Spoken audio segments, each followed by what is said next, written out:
এরপর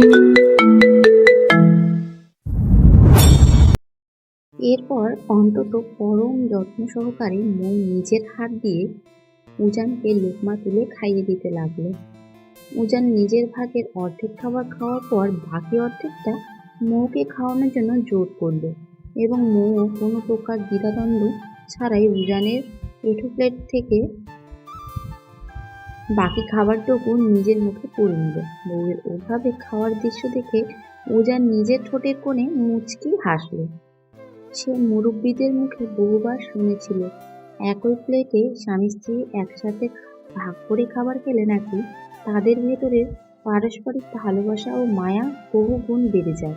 আর উজান চৌধুরী আজ সেই ভালোবাসার গভীরতাটুকু পরীক্ষা করে দেখতে চাইল। খাওয়া শেষ হতেই উজান বিছানা ছেড়ে উঠে দাঁড়ালো। রাত এখন অনেকটাই গভীর, তবে রুমের ভেতর এসি চলা সত্ত্বেও তার শরীরটা কেমন যেন প্রচণ্ড গরমে ঘামছে। গরম জিনিসটা সে একদমই সহ্য করতে পারে না। দিনরাত মিলিয়ে কম হলেও 4-5 বার শাওয়ার নেওয়া তার পুরনো অভ্যেস।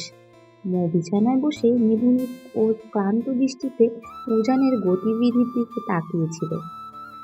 হঠাৎই উজান কোনো ভূমিকা না করে সরাসরি মৌয়ের সামনে গিয়ে নিজের গায়ের শার্টের বোতামগুলো এক এক করে খুলতে শুরু করলো। উজানের এমন অপ্রত্যাশিত কাণ্ড দেখে মৌয়ের মাথায় যেন আচমকা মস্ত বড় এক আকাশ ভেঙে পড়ল। সে এক বুক আতঙ্ক আর ভয়ার্ত দৃষ্টিতে তাকিয়ে কাঁপানো গলায় প্রশ্ন করল, আপনি শার্ট কেন খুলছেন? কথাটা শুনেই উজান নিজের ঠোঁটের কোণে এক বাঁকা শয়তানি হাসি ঝুলিয়ে নিল। মোর এই ভয়ত নিষ্পাপ মুখের দিকে তাকালেই আজকাল তার ভেতর কেমন যেন এক অদ্ভুত কৌতূহলবোধ কাজ করে। মেয়েটাকে আরেকটু ভয় দেখানোর উদ্দেশ্যে সে নিজের ঠোঁটটা কামড়ে বলে উঠল, এই রাতের বেলা শার্ট কেন খুলছি বুঝতে পারছো না? মৌ নিজের শুকিয়ে যাওয়া মুখের ভেতর কোনো মতে এক ঢোক গেলে অবশ্যই রইল। একে তো এই লোকটাকে এখন তার মারাত্মক ভয় লাগছে, তার ওপর সে শার্টের বোতাম খুলতে খুলতে ক্রমশ তার দিকেই এগিয়ে আসছে। মোর প্রাণ পাখি যেন এই মুহূর্তে খাঁচা ছেড়ে উড়ে যাওয়ার জন্য ছটফট করছে। এমন বিপজ্জনক পরিস্থিতিতে পড়তে হবে জানলে সে নিজে কান্নাত করে হলেও নিজের শাশুড়ির আঁচল ধরে ওখানে ঘুমিয়ে পড়ত। কিন্তু এই অবরুদ্ধ রুমে এখন কি করবে সে কিছুই বুঝতে পারল না।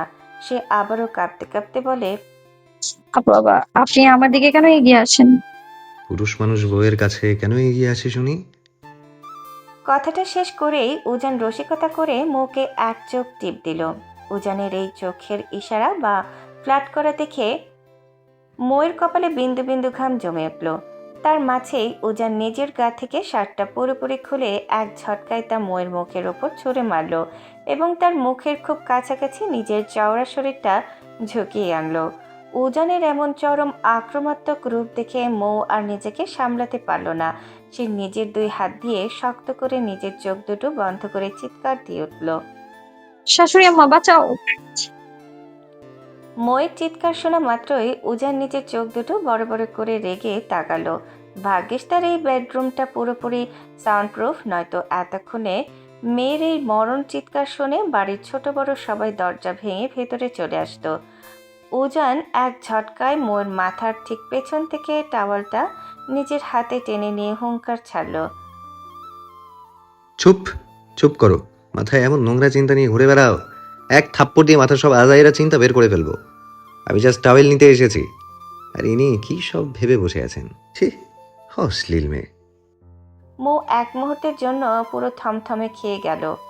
মানল সে একটু মাঝে মধ্যে এক কাঠি বেশি বোঝে, তাই বলে নিজের ঘরের বউকে এভাবে কথা শোনাবে?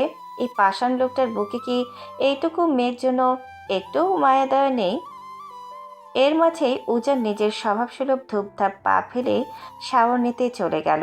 উজান বাথরুমে ঢোকা মাত্রই মৌ সুযোগ বুঝে টুকুস করে এক প্রকার পালিয়ে রুম থেকে বেরিয়ে গেল। সে নিজের ছোট্ট ছোট পা ফেলে করিডোর দিয়ে হেঁটে সোজা তুবা আর আরিয়ানের রুমের সামনে গিয়ে দাঁড়ালো এবং দরজায় টোকা দিয়ে মৃদু ডাক দিল। এদিকে আরিয়ান অনেক কাঠখড় পুড়িয়ে কতগুলো মিষ্টি কথা বলে মাত্রই তুবার রাগ ভাঙিয়ে তার একটু কাছাকাছি এসেছিল। ঠিক অমনি বাহির থেকে ময়ে সেই চেনা কণ্ঠের ডাক শুনে সে এক বুক বিরক্তি নিয়ে দরজার দিকে তাকালো।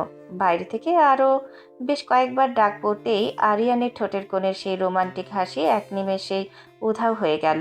সে খুব ভালো করে বুঝতে পেরেছে এই গভীর রাতে মৌ কেন উজানের রুম ছেড়ে এখানে হানা দিয়েছে। ও কাঁচামাচা মুখ দেখে তুবা নিজের হাসি আর ধরে রাখতে পারল না। সে নিজেকে আরিয়ানের শক্ত বাহুর বাঁধন থেকে মুক্ত করে হাসতে হাসতে বলল, যাও যাও, দরজাটা খুলে দাও গিয়ে। আরিয়ানের মুখ মুহূর্তের মধ্যে ফুসকুড়ি দেওয়া বেলুনের মতো চুপসে গেল। সে চরম ক্ষোভে আওড়ায়, তুমি এটা বলতে পারলে জান? আমি কত কষ্ট করে বুটার অভিমান ভাঙিয়ে মাত্র এইটুকু কাছে এসেছি, অমনি উজানের ওই পুচকে বউ আমাদের প্রেমের মাঝে কাবাব মে হাড্ডি হতে চলে এলো। আমি কোনো জন্মেও দরজা খুলব না। আমি আজ এই রাতে আমার বুকে একদম নিজের করে কাছে পেতে চাই, ব্যাস। ইস, ওনার কত শখ। যাও, বেশি কথা না বাড়িয়ে দরজাটা খুলো দেখি। পারব না আমি দরজা খুলতে। নিজের জ্যান্ত জামাইকে রুমে রেখে এখানে আমার পার্সোনাল লাইফে বেগরা দিতে এসেছে। কতদিন পর আজ বুকে নিজের করে কাছে পাচ্ছি বলতো। আরিয়ান বেশ মন খারাপ করে বলল। তুবা এবার চোখ রাঙিয়ে তাকালো। লজ্জা শরমের মাথা ধুয়ে খেয়েছো? হ্যাঁ। যা বাবা, নিজের বউয়ের কাছে আবার কিসের লজ্জা? তুমি জাস্ট একদম চুপ করে বিছানায় বসে থাকো। মৌ একটু পর ভেতর থেকে কোনো সাড়া না পেয়ে এমনিতেই চলে যাবে। আর ও চলে গেলেই আমি আমার বউকে আবার... আরিয়ানের মুখের বাকি কথা শেষ হওয়ার আগেই তুবা বিছানা থেকে নেমে দরজার দিকে হাঁটতে শুরু করলো। তা দেখে আরিয়ান বিছানার উপর থেকে চেঁচিয়ে উঠল, এই বউ, না প্লিজ, এমনটা করো না। কিন্তু তুবা তার কোনো কথাই শুনল না। সে দ্রুত গিয়ে রুমের মেন দরজাটা খুলে দিল আর সাথে সাথে মৌ এক ঝটকায় ঝড়ের বেগে রুমের ভেতরে ঢুকে পড়ল। সে এসেই তুবাকে আষ্টে পৃষ্ঠে দুই হাতে শক্ত করে জড়িয়ে ধরে হাঁপাতে হাঁপাতে বলে উঠল, আমার সুইট মিষ্টি ভাবি, আমি আজ তোমার সাথে ঘুমাবো। তুমি আমাকে তোমার পাশে ঘুমোতে দেবে না? দেখি হাঁপাচ্ছ কেন? আগে রিল্যাক্স হও তো।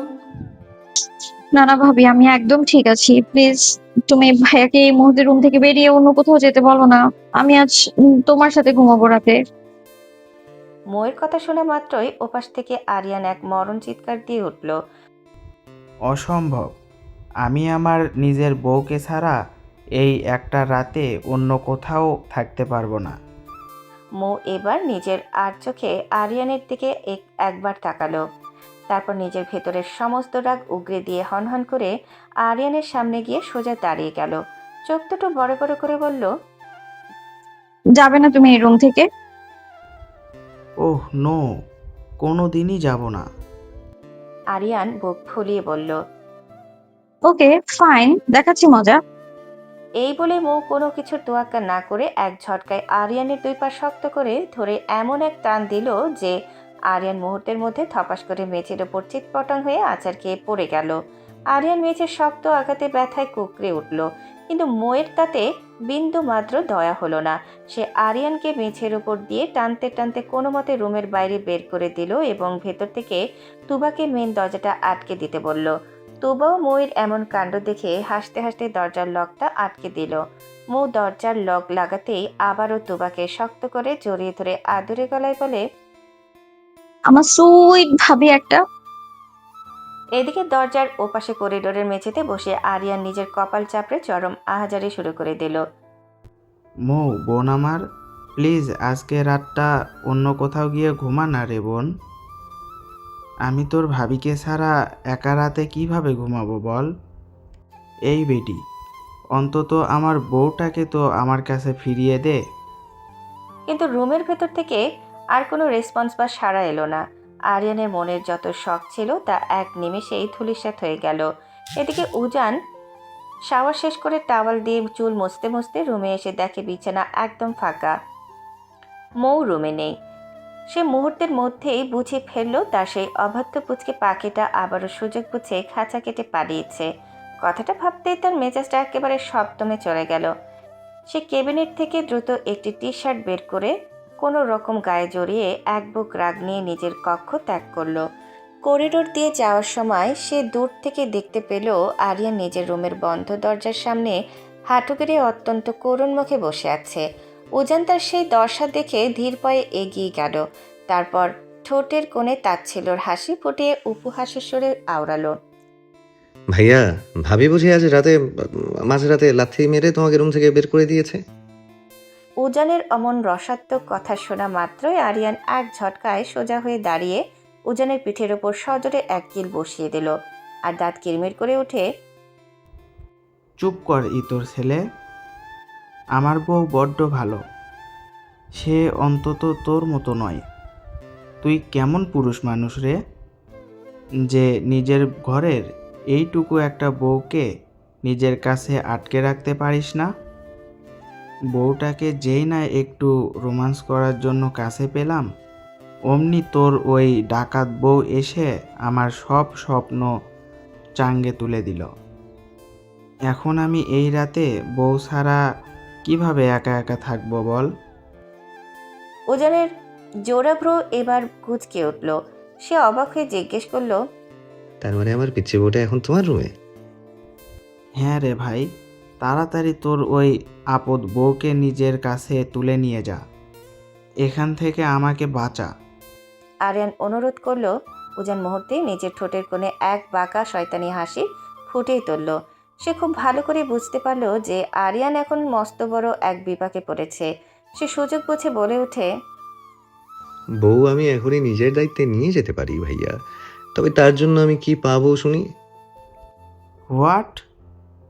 তোর নিজের বউ তুই তোর নিজের রুমে নিয়ে যাবি, তাতেও আমাকে ঘুষ দিতে হবে?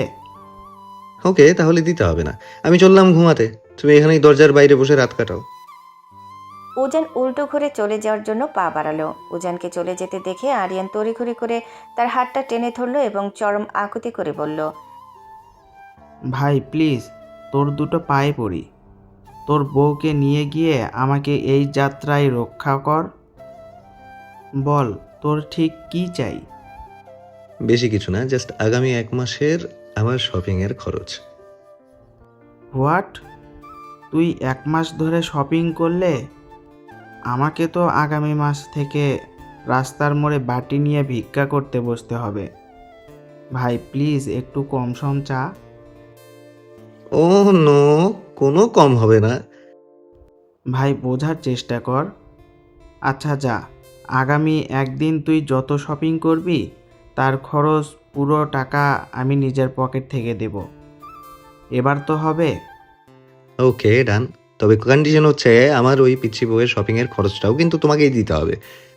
আরিয়ান এবার নিজের অজান্তেই বড্ড কঠিন এক ফাঁদে পড়ে গেল। এখন হ্যাঁ বললেও পকেটে ফাঁকা, আর না বললেও আজ রাতে বউ ছাড়া থাকতে হবে। তবুও কোনো উপায় না পেয়ে সে নিজের চোখ বন্ধ করে বলে উঠল, ওকে বাবা, ওকে ডান। এবার তোর বউকে সরা। এরপর উজান দরজার সামনে দাঁড়িয়ে বেশ কয়েকবার কড়া গলায় মৌকে ডাক দিল, কিন্তু ভেতর থেকে কোনো রেসপন্স বা সাড়া এলো না। ঠিক তখনই কাকতালীয়ভাবে উজানের ফোনের স্ক্রিনে শিরিনের নামটা ভেসে উঠল। মুহূর্তের মধ্যে উজানের ঠোঁটের কোণে এক অদ্ভুত কুটিল হাসি খেলে গেল। সে দরজার দিকে মুখ উঁচিয়ে চেঁচিয়ে আওড়ালো, রুম থেকে কোনো সাড়া দেবে না তাই তো পিচ্ছি? ঠিক আছে, কোনো প্রবলেম নেই। তোমার ওই শিরিন ডাইনি কিন্তু এইমাত্র আমাকে ভিডিও কল দিচ্ছে। তুমি যদি এখন নিজের ভালোই ভালো দরজা খুলে আমার কাছে না আসো, তবে আমি কিন্তু এই গভীর রাতে শিরিনের সাথে ভিডিও কলে। উজানের মুখের বাকি কথা শেষ হওয়ার সুযোগ পেল না। তার আগেই খট করে রুমের দরজা খুলে গেল এবং মৌ এক ঝটকায় রুম থেকে বেরিয়ে এসে তড়িঘড়ি করে উজানকে আষ্টে পৃষ্ঠে জড়িয়ে ধরল। বউয়ের এমন তীব্র জেলাসি আর পাগলামি দেখে উজান নিজের মনে মনে মুচকি হাসল। সে মুহূর্তের মধ্যে আর কোনো কথা না বাড়িয়ে মৌকে একটানে নিজের পাজাকোলা করে কোলে তুলে নিল। সে মৌকে কোলে নিয়ে নিজের রুমের দিকে হেঁটে যেতে যেতে আরিয়ানের দিকে তাকিয়ে এক চোখ টিপল।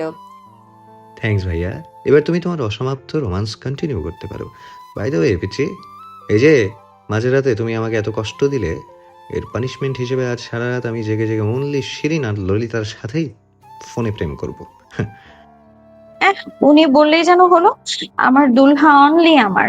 আপনি আজ রাতে শুধু আমার সাথে কথা বলবেন, দুনিয়ার আর কোনো ডাইনির সাথে নয়, বলে দিলাম। উজান মৌকে নিজের রুমে নিয়ে এসে ধীর পায়ে বিছানায় বসিয়ে দিল এবং দ্রুত গিয়ে রুমের দরজাটা লক করে দিল। তারপর সে মুচকি হাসতে হাসতে ধীর পায়ে মৌয়ের দিকে এগিয়ে গেল। সে বিছানায় নিজের গা এলিয়ে দেওয়া মাত্রই আবারও উজানের ফোনে শিরিনের নম্বর থেকে রিংটোন বেজে উঠল।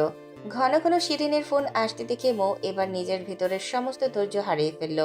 সে এক প্রকার হিংস্র বাঘিনীর মতো বিদ্যুৎ গতিতে উজানের হাত থেকে ফোনটা কেড়ে নিল এবং কোনো কিছুর পরোয়া না করে ফোনটা সোজা মেঝের ওপর সজোরে আছাড় মেরে ছুঁড়ে ফেলল। ফোনটা এক পলকে চূর্ণ বিচূর্ণ হয়ে গেল।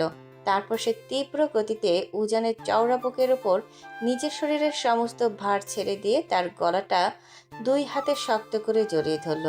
সে নিজের লাল হয়ে যাওয়া চোখ দুটো তুলে উজানের চোখের দিকে চেয়ে চরম শাসানির গলায় শুধালো। আমাকে আর বেশি রাগাবেন না বলে দিচ্ছি, নয়তো সত্যি সত্যি কোনো একদিন আপনাকে আমি নিজের হাতে কোরবানি দিয়ে দেব। এই মাথায় ভালো করে ঢুকিয়ে রাখুন, professor Ujan Chowdhury only and only এই তাসফিয়া মৌয়ের। তাসফিয়া মৌ নিজের জীবনের সবকিছু ভাগ করতে পারলেও নিজের স্বামীকে অন্য কোনো ডাইনির সাথে কোনোদিনও শেয়ার করতে পারবে না। Just mind it. কথাটি শেষ করে মৌ নিজের সমস্ত অভিমান আর ক্লান্তি ভুলে উজানের সেই চওড়া বুকের মাঝে নিজের মাথাটা পরম শান্তিতে ঠেকিয়ে দিল। উজানের বুকের চেনা সুবাসে সে এতটাই বিভোর হয়ে পড়েছিল যে বিগত 3 দিনের অপলক ক্লান্তিতে মৌ 1 মিনিটের মাথায় ওভাবে উজানের বুকে মাথা রেখে ঘুমের ঘরে পাড়ি জমালো।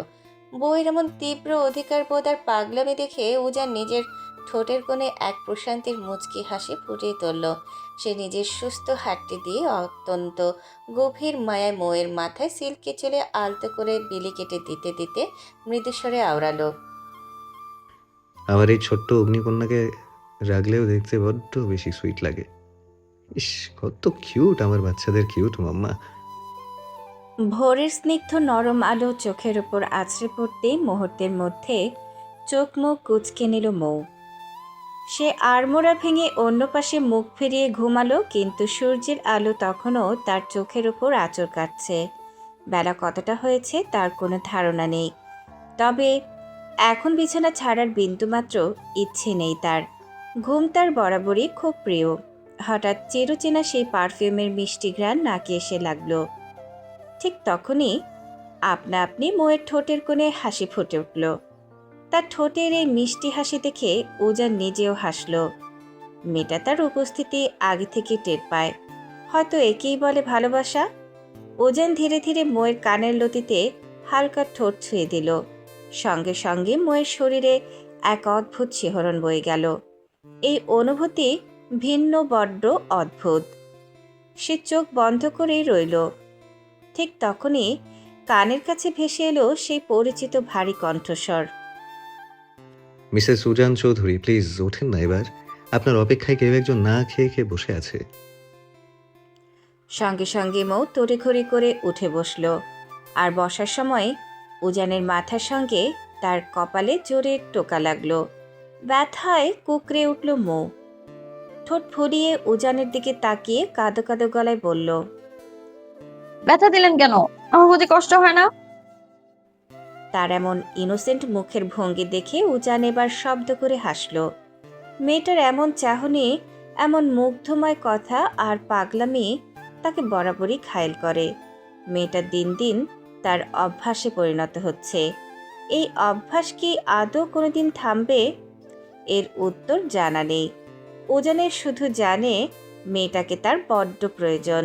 হঠাৎ উজানের কণ্ঠ প্রতিধ্বনিত হলো। এইটুকু ব্যথা সহ্য করতে পারেন না, তাহলে ভবিষ্যতে আমার দেওয়া ব্যথাগুলো কিভাবে সহ্য করবেন শুনি? উজানের কথার আগাগোড়া কিছু বুঝতে পারল না মৌ, তাই ফ্যাল ফ্যাল করে তাকিয়ে রইল কিছুক্ষণ। তারপর নীরবতা ভেঙে বলে, আপনি কেন আমায় ব্যথা দিবেন? হ্যাঁ, আপনি না বলেন আমার কষ্ট আপনার সহ্য হয় না, তাহলে আপনি কেন আমায় কষ্ট দিবেন? তার এই অবুঝ প্রশ্নে উজান কি বলবে ভেবে পায় না। মেয়েটা কেন এত অবুঝ?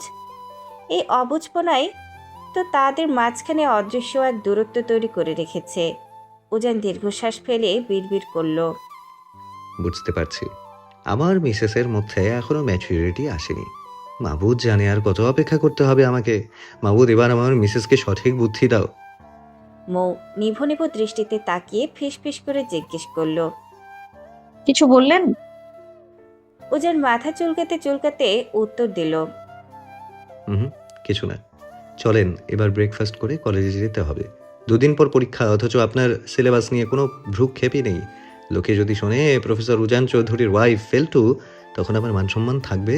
একটু তো পড়াশোনা করুন ম্যাডাম, অন্তত পাস নম্বর তো তুলবেন। মৌ তবুও কিছুক্ষণ বোকার মতো তাকিয়ে রইল। তা দেখে উজান ধমক দিতেই সে তড়িঘড়ি করে ফ্রেশ হতে চলে গেল। প্রায় মিনিট 20 পর মৌ শাওয়ার নিয়ে বেরিয়ে এলো। তাকে ভাবে ঝটপট শাওয়ার নিয়ে বের হতে দেখে উজান খানিকটা অবাক হলো, কারণ মেয়েটার কাছে শাওয়ার নেওয়া মানেই চরম বিরক্তি। আজ না বলতে সে নিচ থেকে শাওয়ার নিয়ে এসেছে। মুখ কলেজ ড্রেস পরেই বের হলো। ভেজা চুলগুলো নিয়ে উজানের সামনে দাঁড়িয়ে গেল সে। উজান তৃপ্তির হাসি হেসে মেয়ের চুলগুলো হেয়ার ড্রায়ার দিয়ে শুকিয়ে দিতে দিতে বিড়বিড় করে। তার কথায় মৌ লজ্জায় কুঁকড়ে গেল। সেই লজ্জারাঙা মুখের দিকে তাকিয়ে উজানের ঠোঁটের কোণেও এক চিলতে হাসি ফুটে উঠল। চুল বাঁধা শেষ হলে উজান নিজের ব্যাগ নিয়ে রুম থেকে বেরিয়ে গেল, আর মৌ তার আগে হাঁটতে লাগলো। হঠাৎ মৌ 2 কদম এগিয়ে গিয়ে আবার পিছিয়ে এলো। উজানের মুখোমুখি দাঁড়িয়ে চোখ রাঙালো। এই যে ওয়েট, আপনি কাল রাতে কোথায় গিয়েছিলেন? রাতে ঘুম ভাঙার পর আপনাকে খুঁজে পেলাম না, আর ওয়াশরুমের ভেতর শার্টের উপর রক্তের দাগ কেন ছিল? মৌয়ের প্রশ্নে উজান ভ্যাবাচাকা খেয়ে গেল। মেয়েটা রাতে জেগেছিল অথচ সে টের পায়নি, আর ওয়াশরুমের ভেতর রক্তমাখা শার্টটি ফেলে দেওয়ার কথা ভুলে গিয়েছিল সে। এখন এই প্রশ্নের উত্তর কী দেবে? সে বড় বড় শ্বাস ফেলে নিজেকে স্বাভাবিক করার চেষ্টা করলো।